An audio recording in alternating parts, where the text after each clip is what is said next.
My name is Heather Shaw, and I have been making and selling my designs for 20 years. It is all I have ever done. I started while still at art school and have never looked back. I also started with very little of a business plan or knowledge of what I was getting myself into. Through these years of experience, from church basements to major trade shows, I have gained knowledge about business practices.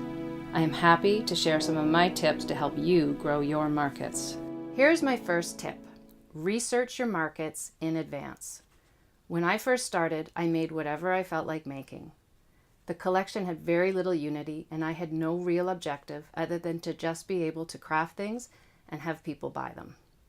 My first summer, I obtained the craft show guide through Craft Ontario and signed up for a show every weekend. I learned the hard way, sitting in church basements beside people selling crochet doll toilet paper covers that were more appealing to the customer. So I chose my shows more wisely, did fewer of them, and slowly started to develop a brand and more cohesive line that I could show together.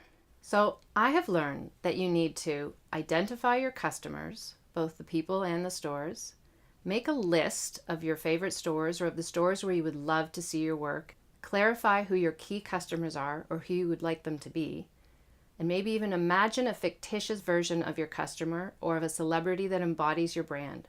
In other words, profile your ideal client. Several times before participating, I went to the New York gift show just to see what other people were making and selling.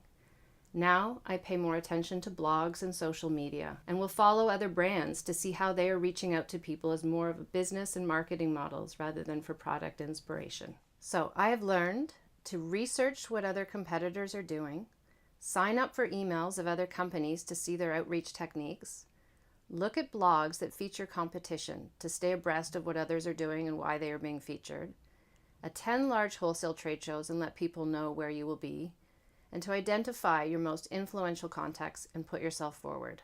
I also meet a lot of magazine editors and press at these shows, and they are always telling me to email them with new items. Don't be afraid to build up a mailing and email list of press, blog writers, or contacts that you think might be interested.